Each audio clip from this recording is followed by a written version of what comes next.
मेरा नाम रूपाली है। मेरा छोटा भाई हम सबका बहुत लाडला था। मैं अपनी शादी के बाद उसे अपने ससुराल लेकर आ गई थी और मेरे पति ने अपनी औलाद की तरह उसे अपने साथ रखा था। जब मेरी शादी हुई तो मेरा भाई 12 साल का था, लेकिन मुझे नहीं पता था कि यह मेरे साथ कुछ ऐसा करेगा।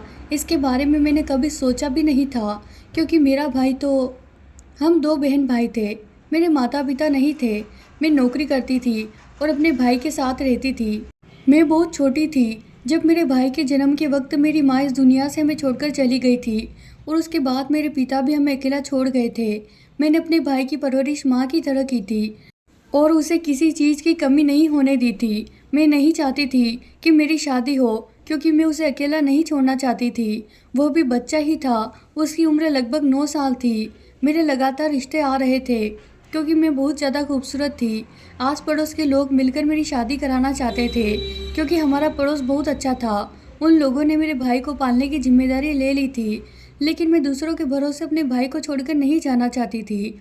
एक जगह मेरा रिश्ता आया और जब उन लोगों को पता चला कि मेरा एक छोटा भाई भी है, तो जिस लड़के से मेरी शादी होने वाली थी, उस लड़के ने फैसला किया कि वह मेरे भाई को शादी के बाद अपने साथ ही रखेगा। यह बात मुझे बहुत ही पसंद आई थी, इसीलिए मैं इसी लड़के के साथ शादी करने के लिए तैयार हो गई थी। जल्दी ही मेरी शादी भी हो गई थी और मैं अपने भाई को अपने साथ लेकर आ गई थी। उधर अपने घर में हमने ताला डाल दिया था। मेरे पति ने मेरे भाई की पढ़ाई लिखाई का खर्चा भी उठा लिया था। मेरे पति का नाम जतिन था और मेरे भाई का नाम शिव। शिव मैं उसे प्यार से कहा करती थी। वैसे उसका नाम शिवम था। मेरे पति बहुत अच्छे थे। ससुराल में मेरे पति के अलावा उनके माता पिता भी रहते थे और वह लोग बहुत अच्छे थे। शादी के 6 महीने बाद मुझे गुड न्यूज़ मिल गई थी कि मैं प्रेग्नेंट हूँ। प्रेगनेंसी की खबर सुनकर मेरे पति बहुत खुश हुए थे। पूरे 9 महीने बाद मैंने एक प्यारे से बेटे को जन्म दिया। मेरे घर में बच्चा पैदा होने की खुशी से मेरे ससुराल वाले और मेरा पति बहुत ज़्यादा खुश थे। मेरा बेटा हम सबका लाडला था। उसका नाम मैंने निखिल रखा था। मेरा बेटा हम सबका बहुत लाडला था। ज़िंदगी बहुत अच्छी लगने लगी थी और दिन बहुत अच्छे गुजर रहे थे। मैं अपने बेटे को लेकर एक दिन भाई के साथ मार्केट चली गई थी, क्योंकि मेरे पति ने दिन के टाइम ऑफिस में ही रहते थे। तो उन्होंने कहा था कि दिन के टाइम कोई भी काम हो तो तुम शिव से करा लिया करो। मैं अपने बेटे के कपड़े खरीदने के लिए शिव के साथ मार्केट गई थी और हम लोग शॉपिंग मॉल के अंदर थे। मैं अपने बेटे के लिए कपड़े देख रही थी, लेकिन शॉपिंग मॉल में मुझे कुछ भी समझ नहीं आ रहा था। इसीलिए हम लोग बाहर निकलकर दूसरे मॉल की तरफ जा रहे थे। तभी अचानक कुछ लड़के, जिन्होंने अपने मुंह पर मास्क लगाया हुआ था, वह एक बड़ी सी गाड़ी के अंदर आए हुए थे और चलती हुई गाड़ी का उन्होंने दरवाज़ा खोला। मैं सड़क पार करने में बिजी थी और मेरी गोद में मेरा बेटा निखिल था। उन लोगों ने जल्दी से मेरे हाथ से मेरा बेटा छीन लिया और गाड़ी में बिठाकर उसे ले गए। मैं अभी समझ नहीं पाई कि मेरे साथ क्या हुआ। मैं ज़ोर ज़ोर से चिल्लाने लगी, अरे कोई मेरे बेटे को बचाओ। सड़क पर सारे लोग खड़े हुए तमाशा देख रहे थे। वह गाड़ी तेज रफ्तार से आई और मेरे बेटे को मेरी गोदी से छीनकर चले गए। मुझे नहीं पता था कि मेरे साथ आज यह सब कुछ भी हो सकता था। मैं बहुत परेशान हो गई। सड़क के किनारे खड़े होकर सारे लोगों से कह रही थी कि उस गाड़ी को रोको। मेरा भाई उस गाड़ी के पीछे पीछे दौड़ता हुआ काफ़ी दूर तक चला गया था, लेकिन गाड़ी इतनी तेज़ रफ्तार में थी कि मेरा भाई भी उन लोगों को पकड़ नहीं सका। हम दोनों भाई बहन फ़ौरन ही पुलिस में कंप्लेंट करने के लिए चले गए। पुलिस ने हमें भरोसा दिलाया कि वह मेरे बेटे की तलाश जल्दी कर लेंगे। मेरा रो रो कर बुरा हाल हो रहा था और मैं सोच रही थी कि मैं अपने पति को भला किस तरह से अपने बेटे के बारे में बताऊंगी कि उनकी पत्नी के हाथ से कोई उनके बेटे को छीन कर ले गया। पुलिस मेरे बेटे को ढूंढने की पूरी कोशिश कर रही थी, लेकिन मेरे बेटे का कहीं भी पता नहीं चल रहा था। हमारे घर में सब लोग बहुत परेशान हो गए थे, क्योंकि एक मेरा बेटा था जिसके आने से घर के सभी लोगों के चेहरे पर 24 घंटे मुस्कुराहट रहती थी, और जब से मेरा बेटा गायब हुआ था सभी लोगों के चेहरे उदास पड़ गए थे। ऐसा लग रहा था जैसे सब लोग खाना पीना भूल गए हैं। लगभग 1 हफ्ते तक मेरे बेटे को पुलिस तलाश करती रही। उसके बाद पुलिस भी हार मान गई और मेरे बेटे का कुछ पता ही नहीं चल सका। मैं रोज़ पुलिस स्टेशन जाकर पुलिस वालों को अपने बेटे के बारे में पूछती, लेकिन बार बार पुलिस वाले कहते कि आपके बेटे का कुछ पता नहीं चल सका है। वह लोग कौन थे जो हमारे बेटे को ले गए थे? यह सोच सोचकर मेरा दिमाग खराब हो गया था, क्योंकि हमारी तो किसी से दुश्मनी नहीं थी। अगर किसी ने मेरे बेटे को पैसों के लिए किडनैप किया था तो वह लोग ज़रूर पैसे की डिमांड करते। लेकिन ऐसा कुछ भी नहीं हुआ था। जिस दिन से मेरा बेटा गायब हुआ था, उस दिन से मुझे ऐसा लग रहा था जैसे मेरा बेटा इस दुनिया से ही गायब हो गया हो। उसकी किसी को कोई खबर नहीं मिल सकी, ना हम लोगों को और ना पुलिस वालों को। मैं इस हकीकत को बड़ी मुश्किल से एक्सेप्ट कर पाई थी। दिन इसी तरह से महीना और सालों में बदलते गए, लेकिन मेरे बेटे का कुछ पता नहीं चला। मैं जी तो रही थी, लेकिन अंदर से मर चुकी थी। मेरे बेटे को गायब हुए लगभग 10 साल हो गए थे, लेकिन अभी तक उसका कुछ भी पता नहीं चला था। और ना ही इस दौरान मुझे कोई दूसरा बच्चा हुआ था। घर का माहौल बस नॉर्मल सा ही था। मेरा छोटा भाई मुझे हंसाने के लिए हमेशा मुझसे हंसी मजाक करता रहता था।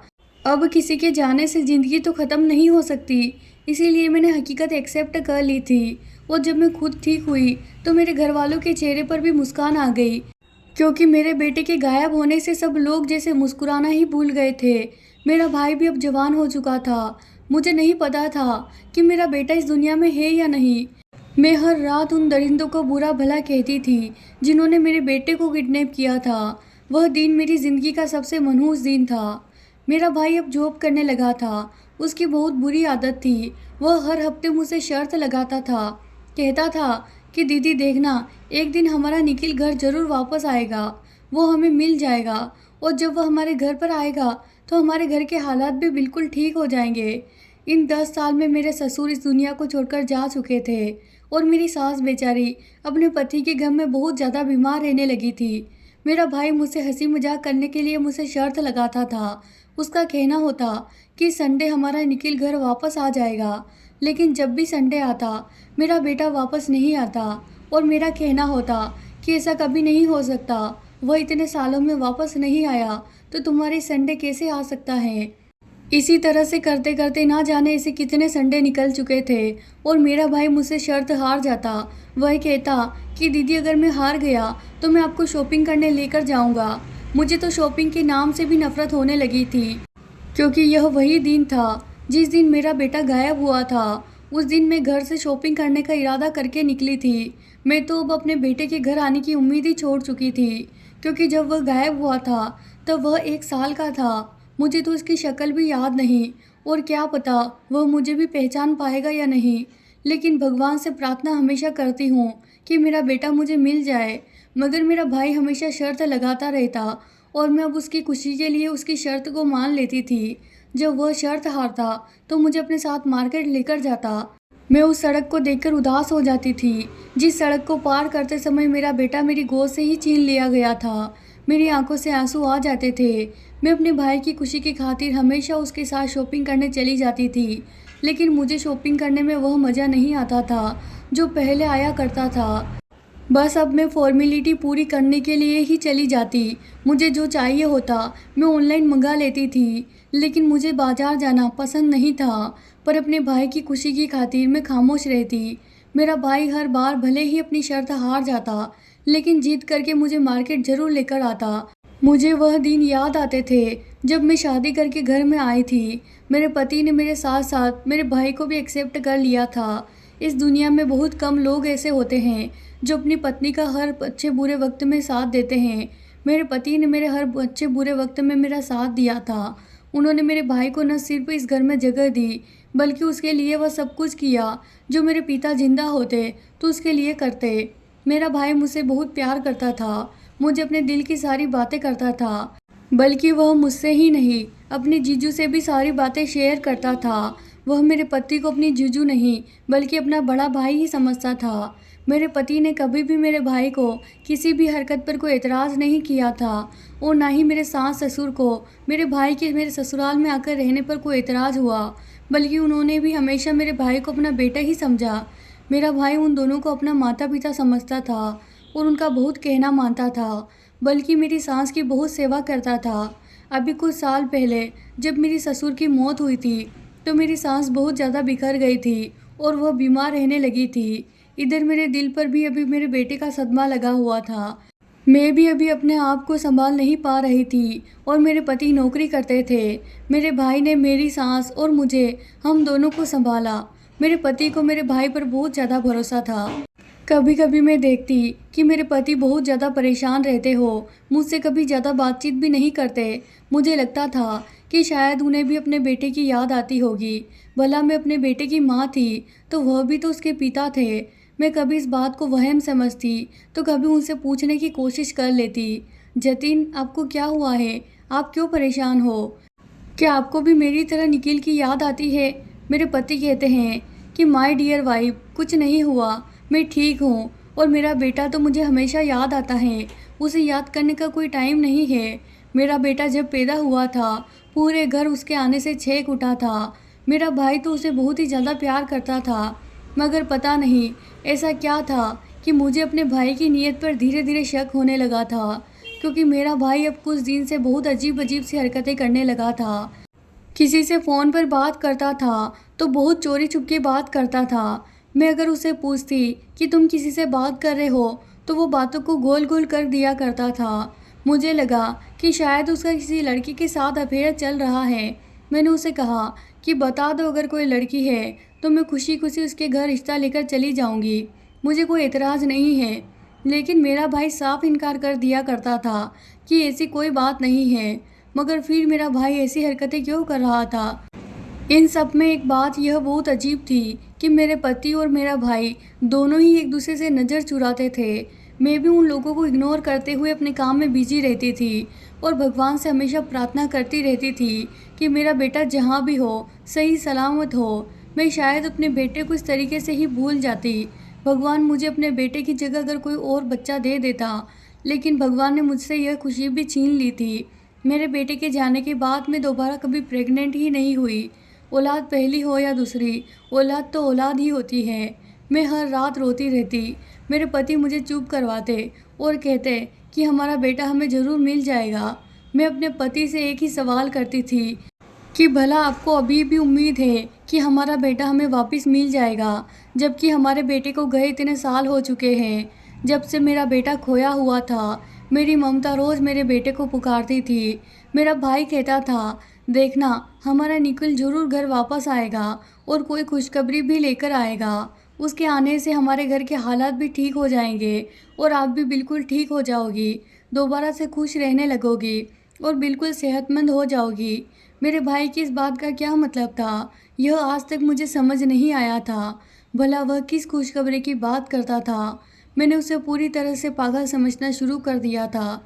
कभी कभी मुझे सपना आता कि नींद में मेरे सामने कोई बच्चा खड़ा हुआ है और वो कहता है कि माँ मैं आपका बेटा हूँ और मैं आपका निखिल हूँ। जब मैं सुबह उठती तो मैं उस सपने को भूल जाती। यह बात मैं अभी तक घर में किसी को नहीं बताई थी।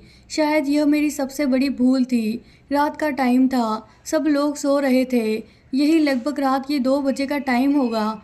मुझे बहुत ज़्यादा प्यास लगने लगी। मैंने सोचा कि उठकर किचन से ठंडे पानी की बोतल ले आती हूँ। मैं जैसे ही उठी और मैंने पलटकर बेड की तरफ देखा तो यह देखकर मैं हैरान रह गई थी कि आधी रात का टाइम हो रहा है और मेरे पति बेड पर मौजूद नहीं थे।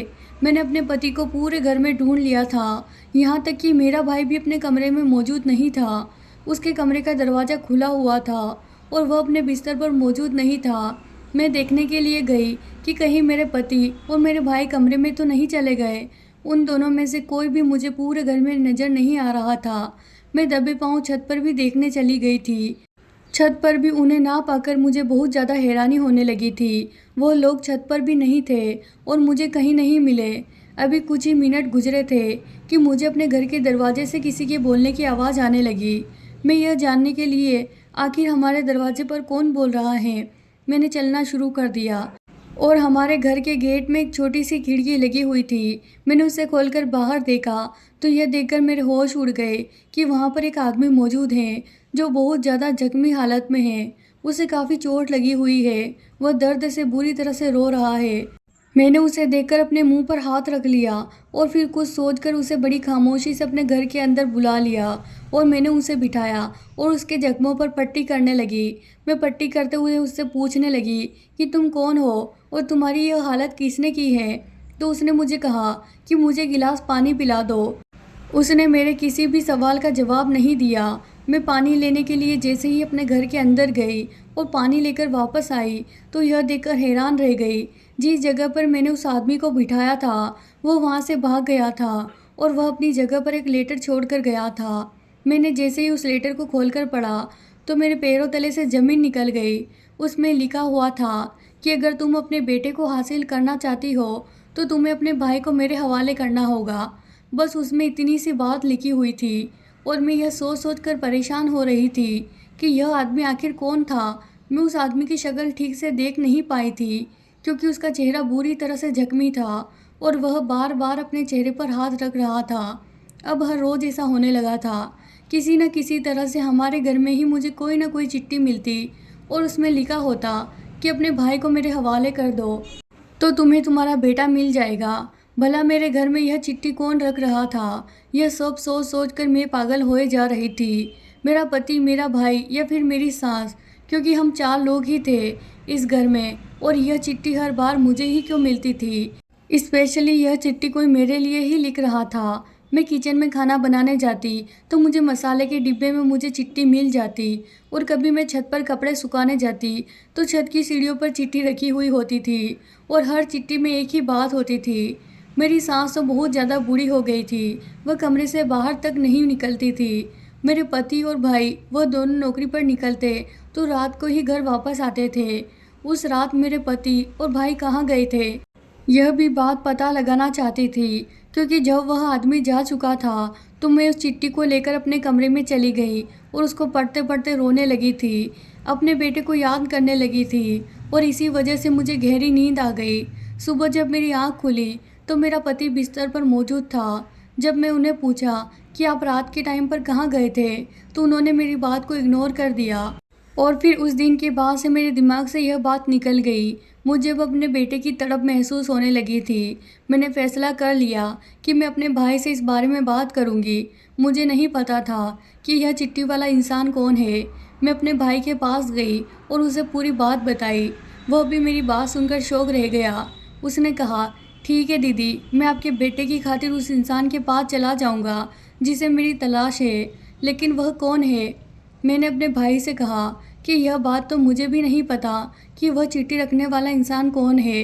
फिर कुछ दिन बाद मुझे सफाई करते टाइम पर फिर एक चिट्ठी मिली और उसमें लिखा हुआ था कि तुम अपने भाई को लेकर पास वाले मंदिर पर आ जाना, वहाँ पर तुम्हारी मुलाकात तुम्हारे बेटे से हो जाएगी।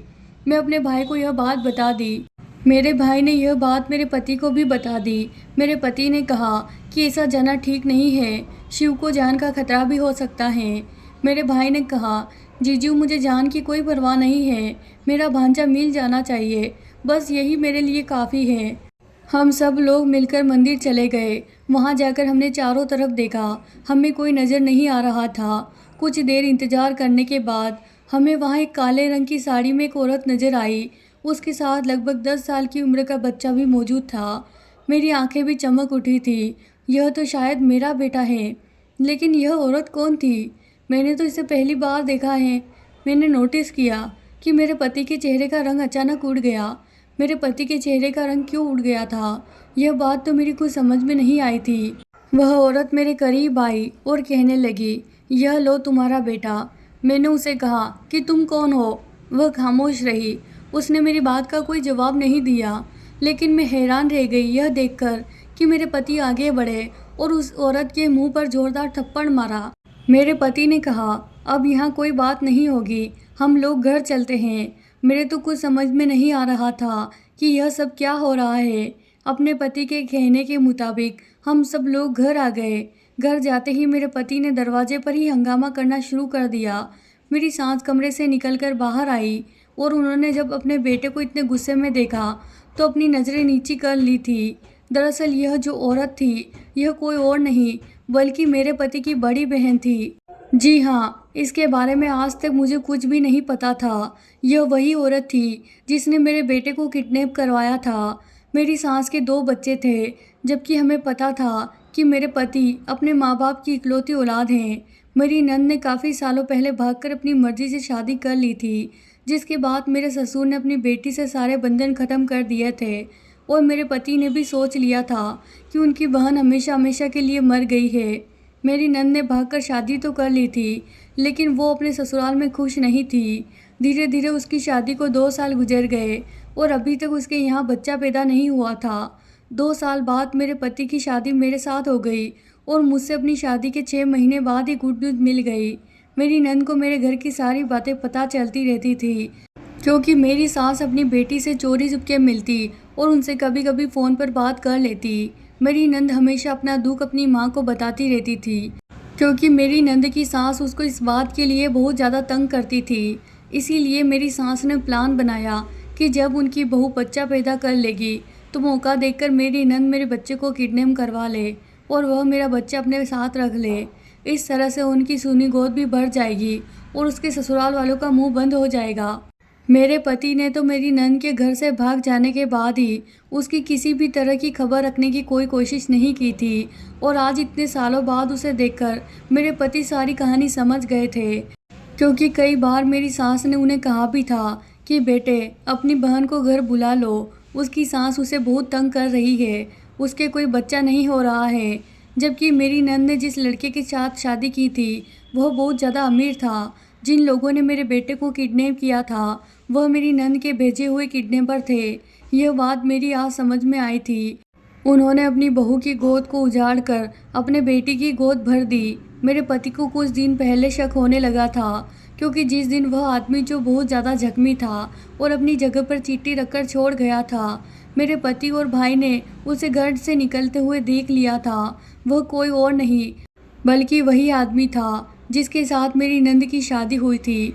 उस रात मेरे पति के दोस्त का एक्सीडेंट हो गया था और मेरे पति और भाई दोनों उसी के सिलसिले में घर से बाहर गए हुए थे। मैं परेशान ना हो जाऊं, इसीलिए उन्होंने मुझे इस बात को नहीं बताया था। वक्त के साथ साथ मेरी नंद के पति की नीयत खराब होने लगी थी, क्योंकि उसका बिजनेस अब धीरे धीरे लॉस में जा रहा था। उसने सोचा कि हमारे घर के हालात बेहतर हैं, तो इसीलिए वह मेरे बेटे को मुझे वापस कर देगा। और उसने मेरे भाई की मांग इसीलिए की थी क्योंकि 2 साल पहले कभी मेरे भाई ने मेरी नंद के पति की कार पर धोखे से टक्कर मार दी थी। ना तो वह यह बात जानता था कि यह मेरा भाई है, और ना ही मेरा भाई यह बात जानता था कि यह मेरी नंद का पति है। बल्कि मुझे ही यह बात नहीं पता थी कि मेरी नंद भी है, क्योंकि मेरे पति और सास ने मुझे से यह बात छुपाई थी।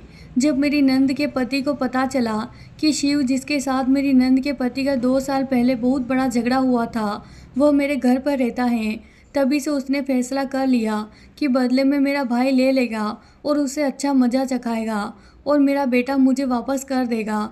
इसके बदले वो मुझसे पैसे मांगेगा।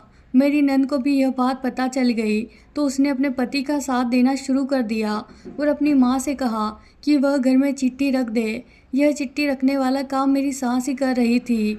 मेरी नंद को सिर्फ औलाद की ज़रूरत थी, उसे औलाद से कोई मोहब्बत नहीं थी। तभी तो वह बदले की आग में और पैसों के लालच की वजह से मेरे बेटे को मेरे पास वापस करने आ गई थी। जब उन्होंने इस बात का इकरार कर लिया कि 10 साल तक उनके पास मेरा बेटा रहा, उन्होंने मेरे बेटे की अच्छी परवरिश की, लेकिन मेरी नंद के पति का बिजनेस लॉस में जा रहा था, तो वह इस तरह से पैसा कमाना चाहते थे। वह मेरे बेटे के बदले में मुझसे मेरे भाई को ले लेता और पैसे की मांग करते। मेरा भाई को हमेशा उम्मीद लगी रहती थी कि उसका भांजा जरूर आएगा, और आज उसका भांजा उसकी आंखों के सामने था। मुझे अपनी सास पर बहुत ज़्यादा गुस्सा आ रहा था। मेरे पति ने फ़ौरन पुलिस को फ़ोन किया और उन्हें घर पर बुला लिया।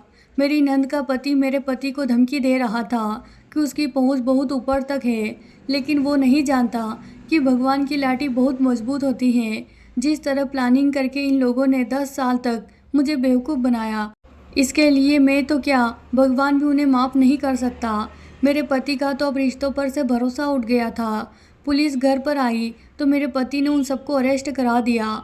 मेरा बेटा मुझे पहचानने के लिए तैयार नहीं था, क्योंकि वह मेरी नंद को अपनी माँ और नंदू को अपने पिता समझता था। उन लोगों ने मेरे बेटे की परवरिश बिल्कुल भी अच्छी नहीं की थी, क्योंकि वह लोग लालची और बहुत ज़्यादा बदतमीज़ और फ्रॉड थे। मेरा बेटा भी बहुत ज़्यादा बदतमीज़ था, लेकिन भगवान का शुक्र है धीरे धीरे मैंने उसको बहुत सुधार लिया।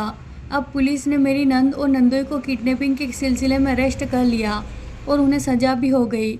मेरी सास को तो जेल नहीं भिजवाया, क्योंकि वह बहुत बुरी औरत थी। मेरे पति ने कहा कि उनके लिए यही सज़ा काफ़ी है कि उनका बेटा उनसे दूर हो जाए।